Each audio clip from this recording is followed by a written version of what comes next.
Hello, my friends, and welcome back to PlayStation Underground. I am joined by James from Insomniac, and we are playing Ratchet and Clank, which is coming to PS4 on April 12th. Depending on when you're listening, you're watching this. That could be really soon or now. Yeah, it's so right welcome. upon us. When we're recording this, it's really soon I know. already. So is the studio, like, the excitement level? Is it building? Are you guys feeling good? Are you relieved? Yeah, it's kind of insane because we've honestly been working on this for so long. The film has taken, several years. The game has taken a lot of time too, and it's just kind of a relief to finally have it out there and actually have Ratchet on the PlayStation 4 for the first time. So.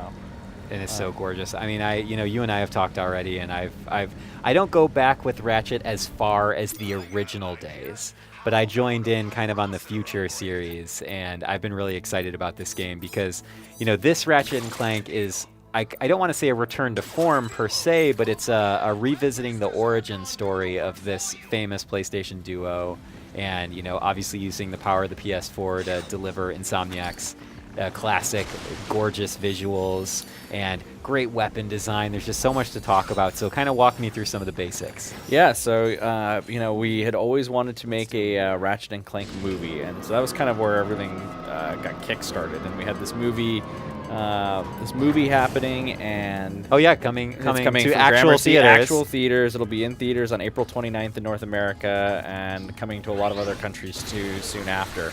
So we had this movie, and we knew we wanted to do a game to go along with it in some way. And so it took us a little bit of time to kind of figure out what we were going to do. And a big thought was, well, the movie, is going to introduce a whole new audience to Ratchet and Clank. Well, let's do the same thing with the game, and let's go back to the origin story like the movie's going to do. But we knew we also just didn't want to, remake the original game and just do like an HD up-res or something like that. We knew we wanted it to be something special for our fans. So we spent a lot of time kind of basically rebuilding the original game from scratch in a lot of ways, but it's really completely new. If you think back to that 2002... Wait, hold on. I want to I want to guess how many times it'll take you to fit this fish. I feel like you're trying to concentrate on talking to me at the same time, and you're like, get this freaking fish. I don't know, actually. You know what? Here's what I'm going to do. No, I'm not going to cheat. I'm just going to make him a very easy target. I'm sorry I totally interrupted you. Okay, go back. No, so, we kind of knew, and I can even thrust her down here, too. Ooh. Classic. Underwater Ratchet. Yeah, as always. So yeah, we knew we wanted to, retell that origin story, but we knew the movie was going to introduce some new plot elements, and so we knew we had to kind of go back. If you think about the 2002 Ratchet and Clank, that was a game that was, very kind of crude in terms of Ratchet standards. If you played it in the HD collection on PS3, don't say that. Well, no, but think about it. Like, that was our first time out, and we iterated a ton since then. So like back then, you couldn't strafe. The weapons didn't level up. So, everything was a gadget, actually, technically. I don't think they were even called weapons. Everything were gadgets. So the enemies are completely different, and so in this game, just, updating it to modern Ratchet controls means we basically had to modernize the entire thing to make it all work, because there's just no way to, make Ratchet and Clank, feel like there's no way to make that game. Let's just remake that game and make it feel like modern Ratchet and Clank. Essentially, you really needed to start from scratch. Right, those enemies, need to behave. If Ratchet can strafe and like shoot normally, the enemies are all have to be completely different, and all the setups have to be reworked. Like all of that has to be redone. And so then the movie features weapons from across the series, so we knew the weapon arsenal was gonna, do that, but basically be completely different from the weapon arsenal in the first game.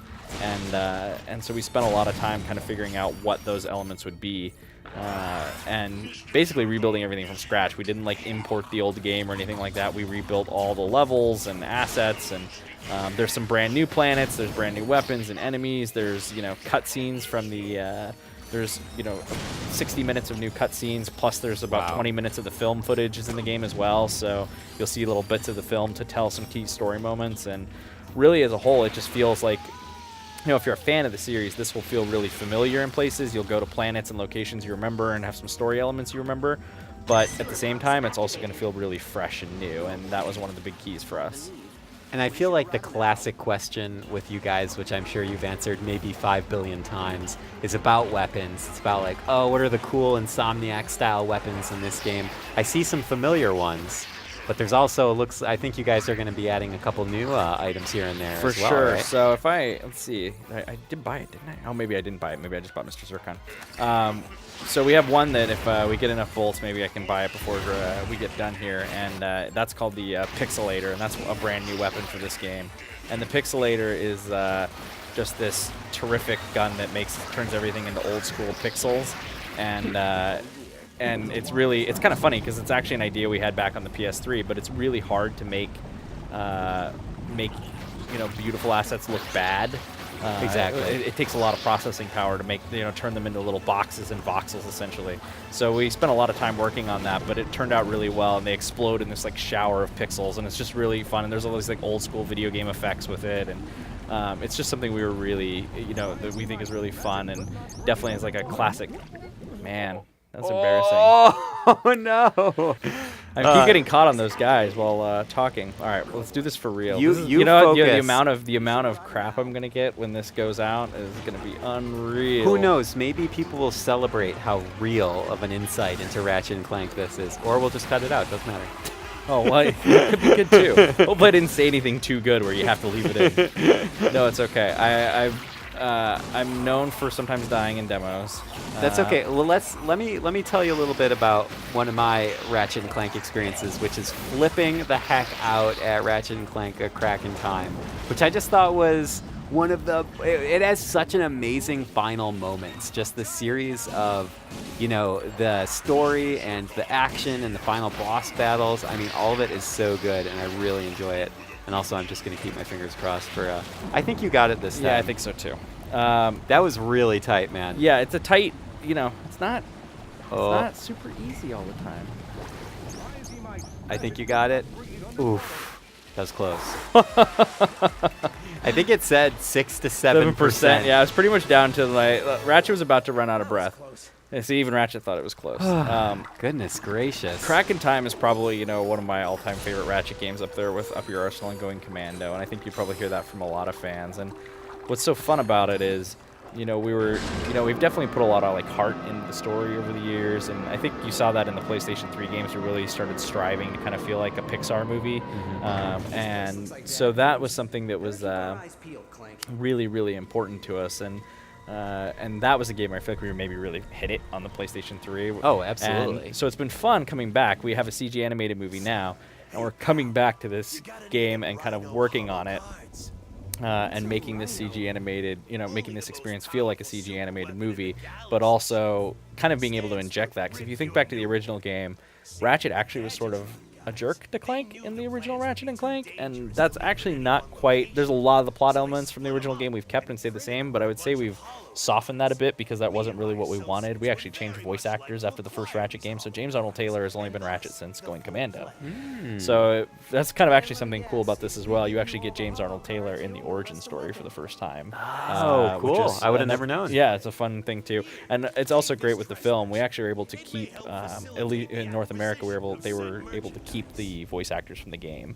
To play the 4 main character roles, I guess, the 4 mostly established characters. For the film. Ratchet, Clank, Quark, and Nefarious are all played by the game voice actors. So when you go see that film, you'll feel right at home. Right, you'll feel right at home. And you may have just seen, we saw a little scene there where we were picking up a Rhino holo card. There's kind of this whole holo card system in the game where you'll collect these cards, and if you collect the cards, there's different bonuses and things you can get. And Ooh, James, are you telling me that there's little mini games to unlock stuff in this well, game? yeah, the Trespasser's classic, but then if you want to get these cards to unlock the Rhino, you're gonna have to track down. So there's lots of different cards we can view, and You got cards in this game, yeah, too. I'll jump into it real quick. There's just so you collect your first holo card, and as you defeat enemies and do things, you'll get sets, which will open. So I'm gonna open this pack of cards, and I've got several weapons, and look, there's a Rhino card, and if you collect all of those, you'll actually get the Rhino. So there's packs of Wait, cards. you have a full card system in this game? Yeah, to James, you're collect- speaking my language collect right stuff. now. Yeah, you I wanna love cards in video games. Yep, and if you collect multiples, you can trade them all in. So there's different sets of cards for each planet and weapons and things like that. Wait, too. do the cards actually unlock the weapons, or are they No, just you like still it's will- like a collectible card game? It's like basically? a collectible. It's like a Okay. collection, and you get stats on your collections and your different sets and things like that, and it'll increase your drop rates and things like that for you get Oh my bonuses for doing it. gosh. So there's just an extra little item to collect throughout the game James, as well. you guys just design. I think in the board meeting and Ted was sitting at the front of the table in his giant executive office. I'm assuming that he was like, what we need to do is make a Cards. game for Ryan Clements. Okay, specifically. You know how only much fun for like him. Hearthstone, but with Ratchet and Clank would be? That would be. Oh my gosh, Yeah, get out that's of town. I went down that rabbit hole for a long time. Let me show you one other. I'll show you one other quick cool polish thing that fans may, So we've always had the weapon wheel, classic, pauses the action while you do it. But we know a lot of fans like the speed run, or they like to play the game and they don't always want to be like pausing it to switch between things. So Sure. we added this D-pad quick select over here on the side, and so you can set this with 4 weapons you really want to use, so that Awesome. while you're running around and playing, you can just very quickly change between the weapons. It's beautiful. And it's something that I think will be really good for the hardcore fans that play it a lot. And then I'll show you one other thing too. So if you remember the old game, the weapons didn't level up in the first game, but we also now have the whole Raritanium upgrade system. So each weapon has its own sort of upgrade board, and so you can come in here and make your Zircons fire faster and make them, come with more shots and get more Raritanium and collect more bolts when you use it. So you'll want to find Raritanium and go through, and as you can see, like some will make holo cards show up more. So you'll get more holo cards. God. So if you are super into collecting the holo cards, you'll want to upgrade your proton drum. James, and grab are you those. kidding me with all this? Yeah, there's all sorts of cool RPG stuff. Are there hardcore RPG fans on the Insomniac crew? I think gotta there's be. definitely that thing where we always want to have like that progression, so that you can always be getting a little bit better, whether you're upgrading Ratchet's health or you're collecting new weapons, or this is the proton drum, which kind of fires up this wave. There we go. Oh, I don't recognize. Is that an old That's weapon? nope, that's one of the new ones. That's one of the for new this ones. game, yep. Beautiful. So we've got a couple new ones that That would go really well at a rave or something. right? If you throw a Groovatron, you basically have Okay, a well, Raven. okay, that's true, A that's Groovatron true. and a Proton is kind of like, we like to call that combo the Rave in a box. We don't actually call it the Rave in a box, but Did you just make that I up did right now? just make that Okay. up. That was called improvising. I really liked it. I would have never. You could have just let that linger, and I would have never known. We would have gone on with our lives, and I would have never known that you made that up, right on the spot. And we got classics like I love the flame effect on this. Yeah, that looks fantastic. I mean, the whole game, the Insomniac crew is just, I would like to say, renowned for its ability to get that feeling of an animated movie, but having it be in real time in game form. Well, let me tell you something. Like the PlayStation 4 is so powerful that we have all this capability to do some amazing stuff. In our stylized world, we definitely know how to make the best of it, and we know how to make Ratchet art look good. We've spent, a long time making Ratchet games, so that helps for sure. But, man, the power of the PS4 is awesome, and, we're able to do this at 1080p, and the amount of, like, effects and lighting and motion blur and things like that we can put on is just absolutely unreal, and stuff, we only would have dreamed of on previous consoles. So it's pretty exciting to really be able to tap that system and kind of use its power, and I think our engine looks really beautiful running in it, so it's really exciting to see it. I appreciate the comment you just made about that it kind of also comes from experience, and the fact that this team has been working on this series for so long, and I feel like that's often when you see developers really, really shine, is when they're speaking from the heart and also from their head and their experience and their past experiences with the game. Yeah, with the series. I mean, you have guys that have been working on this series since before the first game and worked on Spyro, and then you have other people, that definitely came in, early in the PS2 era. So we have some significant experience making Ratchet and Clank, and some serious talent. It enables us to do things that I think we can make a game so efficiently because we just know what we're doing, and I think that's really something special because we can get a lot more bang for our buck, even just making the game and being able to make something really big and special for our fans and do it. There's that level up. Yep. Oh, and it feels so good every time, and do it, and do it on a more limited budget, and I think that's something that is kind of awesome, and really speaks to the talent of the team and just the experience and passion we have for creating Ratchet and Clank games. Yeah, beautiful. And I just love, I love how you're casually just dispensing all this chaos while you're talking about development.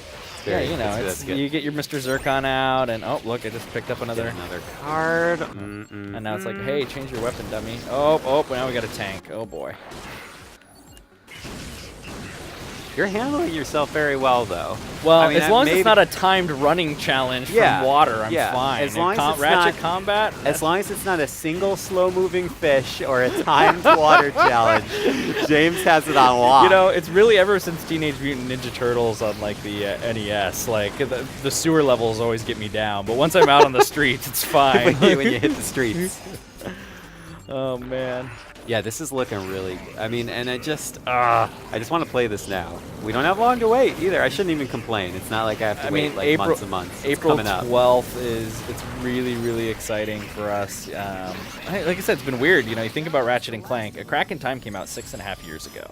So that's how long it's been since we've had kind of a full story-based disc Ratchet and Clank. We had, had All for One, which is 4-player, and we had the side games, Full Frontal Assault and Into the Nexus. And if you haven't played Into the Nexus, you should. I think it came out right after the PS4 did, so it kind of may have got a little lost for some fans in the excitement of PlayStation 4 launching. But we have, even that was still, 2.5 years ago, almost, or a year. So it's been a. That's so wild. It's been a while since there's been a Ratchet and Clank adventure, so it's going to be really fun just to get out there and have this game out there for all our fans and PlayStation fans to play. And it feels like there's a lot of people that haven't played a Ratchet game in a while that are kind of looking forward to getting back on it. So that's something that's got us really excited too. And then you've got a movie too. So I know. It's a great month for Ratchet. April is Lombax Awareness Month. Do you want to jump into another planet and just show it right before we end? So they already cleared this planet out before we played, so we're not going to get to show a ton of it here. But we'll check out the view. This can kind of be the nice final view that we take before we end our episode. I'll talk about this real quick though. This is kind of cool because the movie and the game definitely were sort of made simultaneously, and so a lot of things are combined or work together. So for instance, Drek's homeworld in the original game was this poison planet, and then there was also the robot factory world, Quartu, which is where Clank was made, and we combined those. So you actually will see it's this beautiful thing where you'll see the robot factory, and but it's the same polluted planet you see in the movie, and we brought all that art into the game. This is the Hall of Heroes, this building behind Ratchet here, and this area was an area that was created for the game release or for the movie, and was and is an important location because it's where the Galactic Rangers are based out of. So that was a location that never existed in the Ratchet and Clank universe, and we replicated what they built for the movie and the game. And it's actually kind of interesting because if you saw, there's definitely a lot of Asian influence in that building, and that's actually the first thing in the Ratchet and Clank universe that is really inspired by Asian architecture. Most of it is kind of that 50s, 60s sci-fi.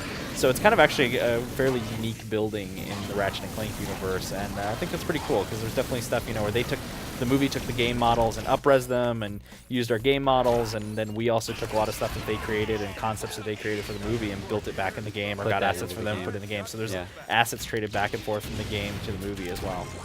That's a really cool collaborative process. Yeah, it was really fun, and a weird thing. I don't think anyone's really pulled it off. And I hope most of all, there's been a lot of video game movies over the years that people didn't love, and we'll see what people think of the movie when it comes out. But if there's one thing I'm really confident about, is that if you're a fan of Ratchet and Clank, you're going to love the film because it just is really, really true to the universe and the characters. And so if nothing else, I think the movie that we made is something that the fans of the series are really going to love and feels true to the game and the characters that they know. Well, you know what else I love? That Ratchet and Clank is coming to PS4 on April 12th. That's we awesome. did it, James. Yeah, we did it. Thank you. Just right in time, sort of. Right. Thank you so much for being here. Yeah, thanks for having us. Ratchet and Clank PS4, April 12th, movie, April 29th. In theaters. Lombax Awareness Month. Yep. Thank you so much for joining us on PlayStation Underground. We will see you next time. All right, later.